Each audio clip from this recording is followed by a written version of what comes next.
Olá, pessoas! Aqui estou eu com mais um vídeo, e esse vídeo é um pouco diferente, ele é um experimento. Eu vou fazer a leitura de um conto com vocês aqui na íntegra, e esse vai ser o primeiro vídeo de uma série de vídeos lendo contos aqui no canal. E se tudo der certo, eu vou usar o áudio desse primeiro vídeo para lançar um podcast lá no Spotify, porque eu sempre quis ter um podcast, sempre quis entender como funciona, e eu acho que essa é a minha oportunidade. Eu escolhi um conto que está nesse livro, Os 100 Melhores Contos Brasileiros do Século, organizado pelo professor Ítalo Morricone. É um conto que eu já conheço, eu já li há alguns anos, e eu acho que tem tudo a ver para inaugurar esse quadro aqui no canal, falar desse conto, que é um conto do Caio Fernando Abreu, chamado Aqueles Dois. E antes de partir para a leitura, eu vou fazer uma sugestão. Como é um formato diferente de vídeo, é um vídeo de leitura, se você estiver com duas telas, se você estiver fazendo outras coisas ao mesmo tempo, conversando no WhatsApp, não vai rolar. Então eu sugiro, coloque em tela cheia, preste atenção no áudio. Se você estiver no Spotify me ouvindo esse podcast, foca na minha voz, foca na leitura. Se você quiser acompanhar o texto, também eu vou colocar um link aqui, que aí você vai lendo junto comigo, é melhor ainda. E vamos fazer esse teste juntos. Vamos ao ponto. Aqueles Dois, Caio Fernando Abreu. História de aparente mediocridade e repressão. Parte 1. A verdade é que não havia mais ninguém em volta. Meses depois, não no começo, um deles diria que a repartição era como um deserto de almas. O outro concordou sorrindo, orgulhoso, sabendo-se excluído. E longamente, entre cervejas, trocaram então ácidos comentários sobre as mulheres mal-amadas e vorazes, os papos de futebol, amigo secreto, lista de presente, bookmaker, bicho, endereço de cartomante, clipes no relógio de ponto, vez em quando salgadinhos no fim do expediente, champanhe nacional em copo de plástico. Num deserto de almas também desertas, uma alma especial reconhece de imediato a outra. Talvez por isso, quem sabe, mas nenhum se perguntou. Não chegaram a usar palavras como especial, diferente ou qualquer coisa assim, apesar de 100 efusões terem se reconhecido no primeiro segundo do primeiro minuto. Acontece, porém, que não tinham preparo algum para dar nome às emoções, nem mesmo para tentar entendê-las. Não que fossem muito jovens, incultos demais, ou mesmo um pouco burros. Raul tinha 1 ano mais que 30, Saul 1 menos. Mas as diferenças entre eles não se limitavam a esse tempo, a essas letras. Raul vinha de um casamento fracassado, 3 anos e nenhum filho. Saul de um noivado tão interminável que terminaram um dia, e um curso frustrado de arquitetura. Talvez por isso desenhava. Só rostos, com enormes olhos sem íris nem pupilas. Raul ouvia música, e às vezes de porre pegava o violão e cantava, principalmente velhos boleros em espanhol. E cinema os dois gostavam. Passaram no mesmo concurso para a mesma firma, mas não se encontraram durante os testes. Foram apresentados no primeiro dia de trabalho de cada um. Disseram, prazer, Raul, prazer, Saul. Depois, como é mesmo seu nome? Sorrindo divertidos da coincidência. Mas discretos, porque eram novos na firma e a gente, afinal, nunca se sabe onde está pisando. Tentaram afastar-se quase imediatamente, deliberando limitarem-se a um cotidiano "Oi, tudo bem?" ou, no máximo, às sextas, um cordial "Bom fim de semana, então." Mas desde o princípio, alguma coisa, fados, astros, sinas, quem saberá, conspirava contra, ou a favor, por que não, aqueles dois. Suas mesas ficavam lado a lado. 9 horas diárias com intervalo de 1 para o almoço. E perdidos no meio daquilo que Raul, ou teria sido Saul, chamaria meses depois exatamente de um deserto de almas, para não sentirem tanto frio, tanta sede, ou simplesmente por serem humanos, sem querer justificá-los, ou ao contrário, justificando-os plena e profundamente, enfim, que mais restava aqueles dois senão pouco a pouco se aproximarem, se conhecerem, se misturarem, pois foi o que aconteceu. Tão lentamente que mal perceberam. Parte 2. Eram 2 moços sozinhos. Raul tinha vindo do norte, Saul tinha vindo do sul. Naquela cidade, todos vinham do norte, do sul, do centro, do leste, e com isso quero dizer que esse detalhe não os tornaria especialmente diferente. Mas no deserto em volta, todos os outros tinham referenciais. Uma mulher, um tio, uma mãe, um amante. Eles não tinham ninguém naquela cidade. De certa forma, em nenhuma outra também, a não ser a si próprios. Diria também que não tinham nada, mas não seria inteiramente verdadeiro. Além do violão, Raul tinha um telefone alugado, um toca-discos com rádio e um sabiá na gaiola, chamado Carlos Gardel. Saul, uma televisão colorida com imagem fantasma, cadernos de desenho, vidros de tinta nanquim e um livro com reproduções de Van Gogh. Na parede do quarto de pensão, uma outra reprodução de Van Gogh. Aquele quarto com a cadeira de palhinha parecendo torta, a cama estreita, as tábuas do assoalho, colocado na parede em frente à cama. Deitado, Saul às vezes tinha a impressão de que o quadro era um espelho refletindo quase fotograficamente o próprio quarto, ausente apenas ele mesmo. Quase sempre era nessas ocasiões que desenhava. Eram dois moços bonitos também, todos achavam. As mulheres da repartição, casadas, solteiras, ficavam nervosas quando eles surgiam. Tão altos e altivos, comentou, olhos arregalados uma das secretárias. Ao contrário dos outros homens, alguns até mais jovens, nenhum tinha barriga ou aquela postura desalentada de quem carimba ou datilografa papéis 8 horas por dia. Moreno de barba forte azulando o rosto, Raul era um pouco mais definido, com sua voz de baixo profundo, tão adequado aos boleros amargos que gostava de cantar. Tinha a mesma altura, o mesmo porte, mas Saul parecia um pouco menor, mais frágil, talvez pelos cabelos claros, cheio de caracóis miúdos, olhos assustadiços, azul desmaiado. Eram bonitos juntos, diziam as moças, um doce de olhar. Sem terem exatamente consciência disso, quando juntos os dois aprumavam ainda mais o porte e, por assim dizer, quase cintilavam, o bonito de dentro de um estimulando o bonito de fora do outro, e vice-versa, como se houvesse entre aqueles dois uma estranha e secreta harmonia. Parte 3. Cruzavam-se silenciosos, mas cordiais, junto à garrafa térmica do cafezinho, comentando o tempo ou a chatice do trabalho. Depois voltavam às suas mesas. Muito de vez em quando, um pedia um cigarro ao outro, e quase sempre trocavam frases como "tanta vontade de parar, mas nunca tentei", ou "já tentei tanto, agora desisti". Durou tempo aquilo, e teria durado muito mais, porque serem assim fechados, quase remotos, era um jeito que traziam de longe, do norte, do sul. Até um dia em que Saul chegou atrasado e, respondendo a um vago "o que houve?", contou que tinha ficado até tarde assistindo a um velho filme na televisão. Por educação, ou cumprindo um ritual, ou apenas para que o outro não se sentisse mal chegando quase às 11, apressado, barba por fazer, Raul deteve os dedos sobre o teclado da máquina e perguntou: "Que filme?" "Infâmia", Saul contou baixinho. "Audrey Hepburn, Shirley MacLaine, um filme muito antigo, ninguém conhece." Raul olhou devagar e mais atento. "Como ninguém conhece? Eu conheço e gosto muito." Abalado, convidou Saul para um café, e no que restava daquela manhã muito fria de junho, o prédio feio, mais do que nunca parecendo uma prisão ou uma clínica psiquiátrica, falaram sem parar sobre o filme. Outros filmes viriam nos dias seguintes, e tão naturalmente como se de alguma forma fosse inevitável, também vieram histórias pessoais, passados, alguns sonhos, pequenas esperanças e sobretudo queixas. Daquela firma, daquela vida, daquele nó, confessaram uma tarde cinza de sexta, apertado no fundo do peito. Durante aquele fim de semana, obscuramente desejaram pela primeira vez, um em sua kitnet, outro na pensão, que o sábado e o domingo caminhassem depressa para dobrar a curva da meia-noite e novamente desaguar na manhã de segunda-feira, quando outra vez se encontrariam para um café. Assim foi, e contaram um que tinha bebido além da conta, outro que dormira quase o tempo todo. De muitas coisas falaram aqueles dois nessa manhã, menos da falta que sequer sabiam claramente ter sentido. Atentas, as moças em volta providenciavam esticadas aos bares depois do expediente, gafieiras, discotecas, festinhas na casa de uma, na casa de outra. A princípio esquivos acabaram cedendo, mas quase sempre enfiavam-se pelos cantos e sacadas para contar suas histórias intermináveis. Uma noite, Raul pegou o violão e cantou "Tu me acostumbraste". Nessa mesma festa, Saul bebeu demais e vomitou no banheiro. No caminho até os táxis separados, Raul falou pela primeira vez no casamento desfeito.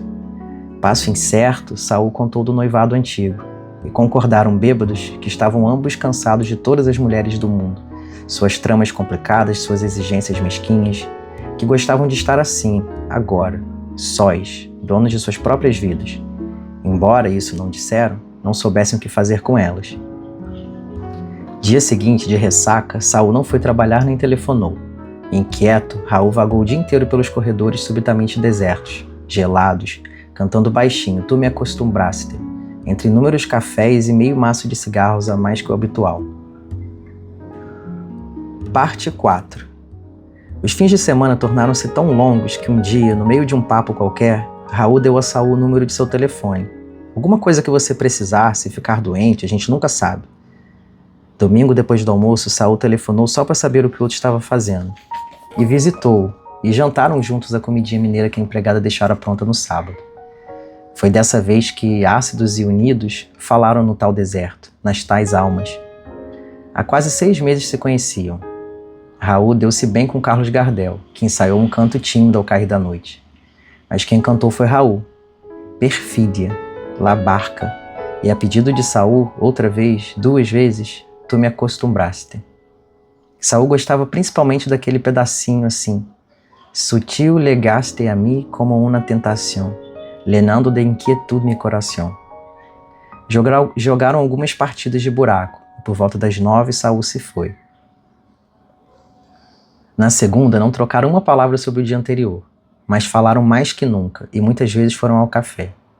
As moças em volta espiavam, às vezes cochichando sem que eles percebessem. Nessa semana, pela primeira vez, almoçaram juntos na pensão de Saul, que quis subir ao quarto para mostrar os desenhos. Visitas proibidas à noite, mas faltavam 5 para as 2 e o relógio de ponto era implacável. Saíam e voltavam juntos desde então, geralmente muito alegres. Pouco tempo depois, com o pretexto de assistir a Vagas Estrelas da Ursa, na televisão de Saul, Raul entrou escondido na pensão, uma garrafa de conhaque no bolso interno do paletó. Sentados no chão, costas apoiadas na cama estreita, quase não prestavam atenção ao filme. Não paravam de falar. Cantarolando Yo te non vivo, Raul viu os desenhos olhando longamente a reprodução de Van Gogh. Depois perguntou como Saul conseguia viver naquele quartinho tão pequeno. Parecia sinceramente preocupado. Não é triste? Perguntou. Saul sorriu forte. A gente acostuma. Aos domingos agora, Saul sempre telefonava. E vinha. Almoçavam ou jantavam. Bebiam, fumavam, falavam o tempo todo. Enquanto Raul cantava, vez em quando, El dia que me quieras, vez em quando, Noche de ronda, Saul fazia carinhos lentos na cabecinha de Carlos Gardel, posado no seu dedo indicador. Às vezes olhavam-se. E sempre sorriam. Uma noite, porque chovia, Saul acabou dormindo no sofá. Dia seguinte chegaram juntos à repartição, cabelos molhados do chuveiro. As moças não falaram com eles. Os funcionários barrigudos e desalentados trocaram alguns olhares que os dois não saberiam compreender, se percebessem. Mas nada perceberam, nem os olhares, nem 2 ou 3 piadas. Quando faltavam 10 minutos para as 6, saíram juntos, altos e altivos, para assistir ao último filme de Jane Fonda. Parte 5. Quando começava a primavera, Saul fez aniversário. Porque achava seu amigo muito solitário ou por outra razão assim, Raul deu a ele a gaiola com Carlos Gardel. No começo do verão foi a vez de Raul fazer aniversário. E porque estava sem dinheiro, porque seu amigo não tinha nada nas paredes da kitnet, Saul deu a ele a reprodução de Van Gogh. Mas entre esses 2 aniversários aconteceu alguma coisa. No norte, quando começava dezembro, a mãe de Raul morreu. E ele precisou passar uma semana fora. Desorientado, Saul vagava pelos corredores da firma esperando um telefonema que não vinha, tentando em vão concentrar-se nos despachos, processos, protocolos. À noite, em seu quarto, ligava a televisão gastando tempo em novelas vadias ou desenhando olhos cada vez mais enormes, enquanto acariciava Carlos Gardel. Bebeu bastante nessa semana e teve um sonho. Caminhava entre as pessoas da repartição, todas de preto, acusadoras. À exceção de Raul, todo de branco, abrindo os braços para ele. Abraçados fortemente, tão próximos que um podia sentir o cheiro do outro. Acordou pensando, mas é ele que devia estar de luto. Raul voltou sem luto, numa sexta de tardezinha. Telefonou para a repartição pedindo a Saul que fosse vê-lo. A voz de baixo profundo parecia ainda mais baixa, mais profunda. Saul foi. Raul tinha deixado a barba crescer. Estranhamente, ao invés de parecer mais velho ou mais duro, tinha um rosto quase de menino. Beberam muito nessa noite. Raul falou longamente da mãe. Eu podia ter sido mais legal com ela, disse. E não cantou. Quando Saul estava indo embora, começou a chorar. Sem saber ao certo o que fazia, Saul estendeu a mão e quando percebeu, seus dedos tinham tocado a barba crescida de Raul. Sem tempo para compreenderem, abraçaram-se fortemente, e tão próximos que um podia sentir o cheiro do outro. O de Raul, flor murcha, gaveta fechada. O de Saul, colônia de barba, talco. Durou muito tempo. A mão de Saul tocava a barba de Raul, que passava os dedos pelos caracóis miúdos do cabelo do outro. Não diziam nada. No silêncio, era possível ouvir uma torneira pingando longe. Tanto tempo durou que quando Saul levou a mão ao cinzeiro, o cigarro era apenas uma longa cinza que ele esmagou sem compreender. Afastaram-se então. Raul disse qualquer coisa como "não tenho mais ninguém no mundo", e Saul outra coisa qualquer como "você tem a mim agora, para sempre". Usavam palavras grandes, ninguém, mundo, sempre, e apertavam-se as duas mãos ao mesmo tempo, olhando-se nos olhos injetados de fumo e álcool. Embora fosse sexta e não precisassem ir à repartição na manhã seguinte, Saul despediu-se. Caminhou durante horas pelas ruas desertas, cheias apenas de gatos e putas. Em casa, acariciou o Carlos Gardel até que os dois dormissem. Mas um pouco antes, sem saber porquê, começou a chorar sentindo-se só, e pobre, e feio, e infeliz, e confuso, e abandonado, e bêbado, e triste, triste, triste. Pensou em ligar para Raul, mas não tinha fichas e era muito tarde. Parte 6. Depois chegou o Natal, o Ano Novo que passaram juntos, recusando convites de colegas de repartição. Raul deu a Saul uma reprodução do Nascimento de Vênus, que ele colocou na parede exatamente onde estivera o quarto de Van Gogh. Saul deu a Raul um disco chamado Os Grandes Sucessos de Dalva de Oliveira. O que mais ouviram foi Nossas Vidas, prestando atenção no pedacinho que dizia: "Até nossos beijos parecem beijos de quem nunca amou". Foi na noite de 31, aberta a champanhe na kitnet de Raul, que Saul ergueu a taça e brindou a nossa amizade, que nunca, nunca vai terminar. Beberam até quase cair. Na hora de deitar, trocando a roupa no banheiro, muito bêbado, Saul falou que ia dormir nu. Raul olhou para ele e disse: "Você tem um corpo bonito". "Você também", disse Saul, e baixou os olhos. Deitaram ambos nus, um na cama atrás do guarda-roupa, outro no sofá. Quase a noite inteira um conseguia ver a brasa acesa do cigarro do outro, furando o escuro feito um demônio de olhos incendiados. Pela manhã, Saul foi embora sem se despedir para que Raul não percebesse suas fundas olheiras. Quando janeiro começou, quase na época de tirarem férias, e tinham planejado juntos, quem sabe Paraty, Ouro Preto, Porto Seguro, ficaram surpresos naquela manhã em que o chefe de seção os chamou, perto do meio-dia. Fazia muito calor. Suarento, o chefe foi direto ao assunto. Tinha recebido algumas cartas anônimas. Recusou-se a mostrá-las. Pálidos, ouviram expressões como relação anormal e ostensiva, desavergonhada aberração, comportamento doentio, psicologia deformada, sempre assinadas por um atento guardião da moral. Saul baixou os olhos desmaiados, mas Raul colocou-se em pé. Parecia muito alto quando, com uma das mãos apoiadas no ombro do amigo e a outra erguendo-se atrevida no ar, conseguiu ainda dizer a palavra "nunca", antes que o chefe, entre coisas como "a reputação de nossa firma", declarasse frio: "Os senhores estão despedidos". Esvaziaram lentamente cada um sua gaveta, a sala deserta na hora do almoço, sem se olharem nos olhos. O sol de verão escaldava o tampo de metal das mesas. Raul guardou no grande envelope pardo um par de olhos enormes, sem íris nem pupilas, presente de Saul, que guardou no seu grande envelope pardo, com algumas manchas de café, a letra de "Tu me acostumbraste", escrita à mão por Raul numa tarde qualquer de agosto. Desceram juntos pelo elevador, em silêncio. Mas quando saíram pela porta daquele prédio grande e antigo, parecido com uma clínica ou uma penitenciária, vistos de cima pelos colegas todos postos na janela, a camisa branca de um, a azul do outro, estavam ainda mais altos e altivos. Demoraram alguns minutos na frente do edifício. Depois apanharam o mesmo táxi, Raul abrindo a porta para que Saul entrasse. "Ai, ai", alguém gritou da janela, mas eles não ouviram. O táxi já tinha dobrado a esquina. Pelas tardes poeirentas daquele resto de janeiro, quando o sol parecia a gema de um enorme ovo frito no azul sem nuvens no céu, ninguém mais conseguiu trabalhar em paz na repartição. quase todos ali dentro tinham a nítida sensação de que seriam infelizes para sempre. E foram. Meu Deus! Que conto bom! Eu não lembrava que esse conto era tão bom. Eu tô até um pouco emocionado. Eu vou tomar uma água, porque caramba. Tantas coisas passam pela minha cabeça agora, tantas coisas foram passando à medida que eu ia lendo esse conto. Primeiro, assim, que delícia esse apaixonamento desses dois homens, que coisa irresistível, né? A gente se apaixona um pouco com eles também e por eles. Eu fico pensando no que era, como que era ser um homem gay no Brasil na década de 80.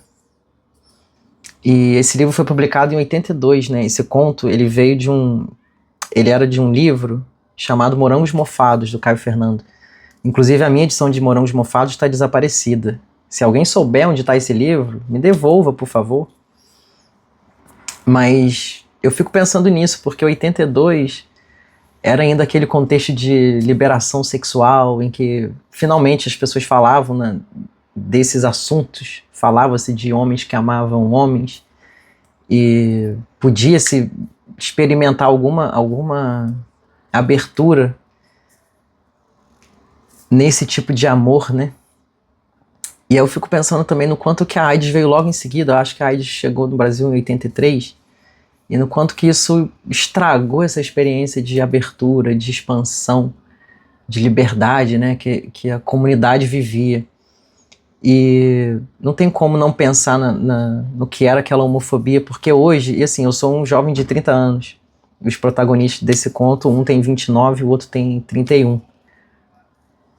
A gente tem a mesma idade, assim, e eu fico pensando no quanto que é difícil para mim, que sou um homem que vive abertamente a minha vida, né? Que não escondo nada de ninguém, que vivo numa capital, que tem muita liberdade nesse sentido. E no quanto que a homofobia, a discriminação, como que tudo isso ainda me afeta hoje em 2025. Eu fico pensando na coragem desses personagens, assim, que esse final não lembrava que era assim. Eu achei muito empoderado, eu amei que eles não abaixaram a cabeça, eles levantaram a cabeça e saíram juntos, entraram no mesmo táxi e foram embora. E eu amei esse final, que todos viveram, como que é? Quase todos ali dentro tinham a nítida sensação de que seriam infelizes para sempre. E foram. Eu adoro isso, eu adorei esse final, que faz essa referência ao final dos contos clássicos, né? Foram felizes para sempre, mas os felizes foram o Raul e o Saul, que eram duas pessoas que estavam se entregando ao que há de mais bonito nessa vida, né? Que é o amor. E aquelas pessoas homofóbicas, mesquinhas, que estavam ali apontando e que levaram os dois a serem demitidos.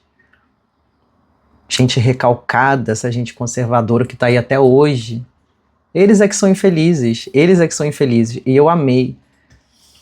Que vontade de falar pro Caio Fernando, cara, que coisa linda que você escreveu. O Caio que morreu também de AIDS, né, no Brasil, naquela epidemia terrível. Um grande brasileiro. Nossa, são muitas reflexões, assim, eu não tenho capacidade aqui agora, nesse momento, de desenvolver nada mais interessante do que esses comentários simples e pobres e espontâneos que eu acabei de tecer aqui. Mas é basicamente isso. Eu tô muito feliz porque eu estreiei esse quadro aqui no canal e eu acho que esse vídeo vai sim gerar o primeiro episódio do meu podcast Lendo com o Matheus. Provavelmente esse vai ser o nome. E eu tô feliz que eu escolhi esse conto, porque é um conto que me representa muito.